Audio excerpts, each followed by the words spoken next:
My name is Cynthia, 33, and I'm fortunate enough to own my own home. In today's economy, I know that's a big deal, and I'm proud of it, but my husband, William, doesn't see things the same way. He's pretty cynical and holds tight to the idea of being the man of the house. Even though I make more than him, his job doesn't pay much, and his mom is constantly criticizing him for it. She's always comparing him to others, talking down about his work, and it wears on him. I've tried to step in and defend him, but his pride keeps getting in the way. Things took a turn when he lied to his mother, claiming he owned the house, even though it's in my name. Instead of confronting him, his mother quickly shifted the conversation to how he should be looking for a better paying job. It's tough to watch how much her comments about his choices and education affect him, even though I keep telling him we're fine. His mom, though, just can't accept that he depends on me as the main earner. She thinks it's humiliating for a man. Letting William take credit for the house seemed like a small win at the time. I thought it might help him feel better about himself and maybe even gain some approval from his mom, but I realize now that it was a mistake. Ever since, he's become more disrespectful and controlling, almost like he thinks he has a right to boss me around just to boost his ego. When his mom's around, it gets even worse. He's constantly trying to prove he's in charge. The reality, though, is that without me, he wouldn't even have a home to live in. But out of kindness, I went along with his behavior, not wanting to make things harder for him in front of his mom. Then, one day, everything escalated.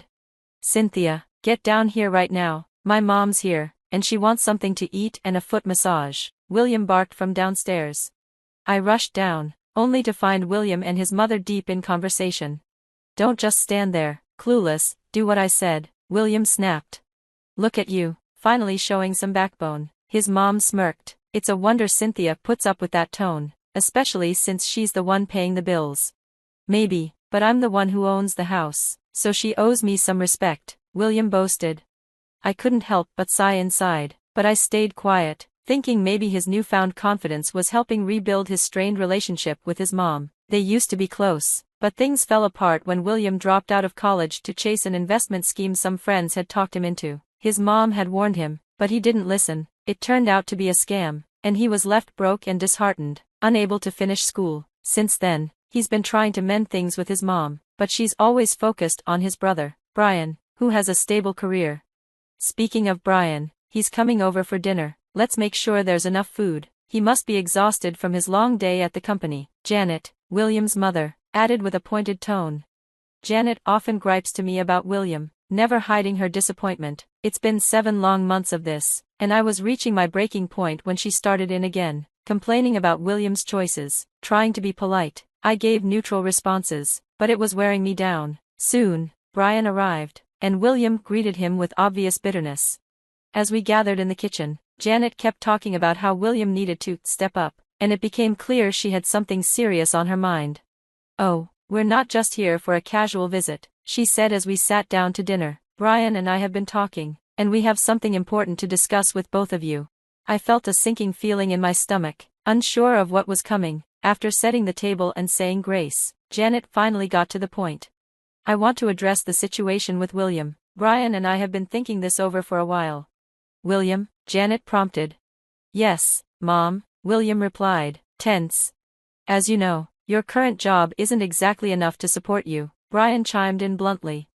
"Let's not sugarcoat this, Brian. What he's really saying is that with the job you have, it's not realistic for you to keep this house," Janet said bluntly. William and I were both caught off guard. "You're in a tough spot," Brian added. "Owning a house is a huge responsibility, and we don't want to see you struggle with the mortgage or risk losing it. That's why we think it would be best if I took over the ownership and put the house in my name. It would help avoid any problems down the line." "What? No way," William responded, shocked. "Why not? We're just trying to look out for you," Janet insisted. "I'm not a kid, Mom. I can handle owning a house. I don't need you treating me like I can't manage my own life." "William, don't be so defensive. Why don't you just get the title deed, and we can talk this over properly?" Janet suggested. William and I exchanged a quick glance. Janet and Brian didn't know I was the owner of the house. If they found the deed, it would blow William's lie wide open, and he'd have to face the truth. I realized the moment of truth was here. There was no more avoiding it. "You know, Janet, Brian, we appreciate your concern, but it's time we come clean about something," I said, hoping to finally bring the truth to light. "Come clean? What are you talking about?" Janet asked, Her curiosity piqued. Well, actually, William began nervously, we don't exactly have the title deed on hand. I stared at him, disappointed. This was his chance to be honest, to come clean, and yet here he was, weaving another lie. I couldn't understand why he was making this worse. I think we must have misplaced it while organizing the attic. You know how cluttered it is up there. It's probably buried somewhere in all that stuff, William stammered. William, you're a homeowner. You should know where important documents like that are, Janet reprimanded. Typical. I have no idea how you managed to buy this house in the first place, Brian chimed in, clearly unimpressed. I'll find it, just give me a couple of days to sort things out, okay? William offered, trying to buy time. Well, that's inconvenient. We were hoping to get this process moving, but fine, let us know as soon as you locate it, Janet replied, her patience wearing thin. Absolutely, William said, eager to end the conversation. Throughout this whole exchange, I stayed quiet, watching William dig himself deeper into his lies. This was his opportunity to step up, to own his mistakes, but instead, he chose the easy route, adding yet another falsehood. It's true what they say about lies, the more you tell, the harder they are to escape. After dinner, once Janet and Brian left, I confronted William. His decision to make things worse was beyond frustrating. William, seriously, that wasn't necessary. You had the chance to come clean. You always have something to say, Cynthia, William snapped. I don't need a lecture, I'm not a child. Then stop acting like one. You need to take responsibility. Lying isn't going to fix anything, and it's definitely not going to earn you anyone's respect. Stop nagging me, Cynthia. You act like you run everything around here, like I'm nothing without you. Do you even realize that? I took a breath, stunned by his sudden hostility. William, we both know the house isn't in your name, it's in mine. Maybe we should just be honest about that. You think you're in charge because your name's on a piece of paper? Let me remind you, I live here too. I'm the one taking care of things. I'll decide what happens in this house, and that includes the title deed. I'll put my name on it eventually, and it'll be settled. I'll just tell Mom it's taking longer than expected. Now, can you get the title for me? I stood there in disbelief. In all our 7 years of marriage, William had never spoken to me like that. His frustration, his constant need for his mother's approval, it all came to a head, and he lashed out. But that didn't make his behavior excusable. He was treating me like a subordinate, as though I had no say in this. As for me, I have a talent for being methodical and precise, especially when it comes to evening the score. Some might call it petty, but I see it as fair play. Still, in that moment, I realized that revenge wouldn't solve anything. Engaging in a shouting match would only escalate things, leading to more regret. So, I took a deep breath and followed the instructions as requested. But as I complied, I thought about teaching this ungrateful person a lesson. I went to our home office and quickly found the deed in the filing cabinet, proof of my responsibility as the homeowner. Instead of giving him the original, I decided to make a photocopy. The black and white version lacked the official color stamps and detailed markings, but that was part of my plan. I slipped the copy into his work bag and quietly secured the real one in my secret safe, far from William's reach. Later, I casually mentioned, I went ahead and put the deed in your work bag for tomorrow. I know you've got an early start, so I took care of it for you. Great, I'll need to contact the title company to get the process started, he said, none the wiser. The next day, while I was working, William called. Hey, you accidentally put a photocopy of the deed in my bag. I need the original. Oh, really? My mistake, I replied, feigning innocence. The guy here thinks I'm clueless and won't help with the copy. Also, since your name is on the deed, it'd be better if you got involved. Some of us have real jobs that need our focus. You know, we need to have proper meetings for this. Wait, what? Do you want my help or not? I shot back, already amused at his frustration. I could sense his growing irritation, but it didn't faze me. I was done letting him walk all over me, and it was time he felt some of the heat. He needed me more than ever now, and I had no intention of making it easy. Fine, I'll handle everything, I said. All right, goodbye. Our relationship was rapidly unraveling, and I was done being passive. William's rude behavior no longer got a free pass. Over the next week, William was on a wild goose chase, trying to track down the title deed. He tore through the office and even rummaged around the attic. Though we both knew the document wasn't there, desperation makes people do irrational things. Another week went by, and still no luck. William had taken time off from work just to continue his search. I'll admit, Watching him stress over something I knew was safely tucked away gave me a small thrill, but remembering the cruel things he'd said made it easier to brush off any guilt. Meanwhile, he'd been ignoring calls from his mother, Janet, and brother, Brian. I wasn't surprised. He knew he was running out of time. One evening, Janet finally called me. "Hi there, how are things going?" she asked. "I'm doing well, thanks. How about you two?" "We're good, but William hasn't been answering our calls. We've been trying to reach him about the title deed. Has he mentioned anything to you?" "I know he's been avoiding your calls." "Is everything okay?" "Honestly, not really. He still hasn't found the deed." "Oh, dear, he really needs to get more organized." That's what I told him, but he's not listening. Even Cynthia is getting fed up, and she's the most patient person I know. Brian and I are planning to come over tomorrow to help him search. Tell him to take the day off. There's no need for him to rush.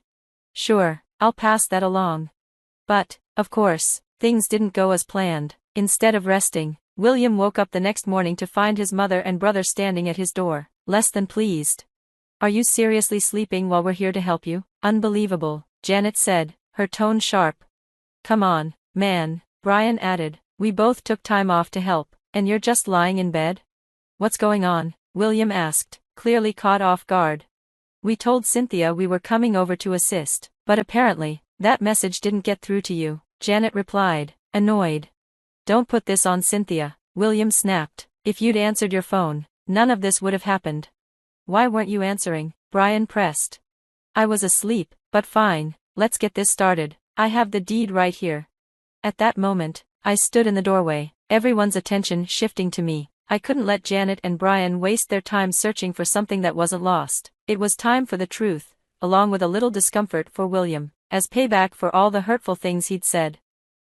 "Why didn't you tell me about their visit? I've been exhausted from searching for the deed all this time. And what about the ownership document? Why wasn't that mentioned?" "The truth is, there's something important you all need to know." "Don't you dare interrupt me. William doesn't actually own this house." "I do." "What?" "Yes, my name is on the deed, not William's. He's been deceiving everyone, and I went along with it because I loved him, but lately, his behavior has become concerning, so I think it's time everyone knows the truth." "Is this true, William?" "No, Mom, she's lying." "Even when you're caught? That's pathetic." I handed the documents to Janet and Brian for confirmation. "This proves that I'm the owner of this house. William, you've been lying all this time." "I can't believe this. I'm at a loss for words." "William, I'm truly disappointed in you. You don't need to fool yourself any longer. You have to leave. You've insulted me by saying I'm worthless without you, but it's you who's been relying on me." "Did he really say that?" "Yes, on the day he suggested changing the name on the deed, he threw hurtful words at me." "I didn't mean it, Cynthia. Why are you doing this? You're my spouse." "Oh, I used to think I was ungrateful, like a spoiled child. That's exactly how spoiled children behave." "Mom, I could explain, but I think I've said enough. William, you've let me down time and time again, maintaining this facade just to impress me. It wouldn't be surprising if you weren't the true owner of this house, but pretending for nearly a year and mistreating Cynthia has left a terrible impression on me. I can barely stand to look at you." With that, Janet stood up and left, while a desperate William pleaded for her to stay, hoping they could sort things out, but she was done. "Brian, please, man, I didn't mean to hurt anyone. Just be quiet. I feel like hitting you for wasting Mom's time and Cynthia's energy. This woman has put up with your nonsense for far too long, and you've treated her poorly. That's unacceptable. Spare me the excuses. You need to take a break from reaching out to us, at least for a while. Mom is really upset and needs some time to herself." With that, Brian walked away, leaving just William and me alone in the house. It was my turn to speak. "You may call me an ungrateful spoiled child, but the truth is, you're the one lacking gratitude. Your behavior disappoints me, and it's hard to watch. I'm relieved that your mother and brother finally see your true colors. You may be an adult, but you're not the leader of this household. If you want to stay here, you need to show me respect and contribute your fair share. Otherwise, you can take on the role of head of the household somewhere else, wherever that may be." William's distress was evident. In one fell swoop, he'd damaged 4 important relationships. That has to be some kind of record. I can only hope he learns and not to mistake my kindness for weakness.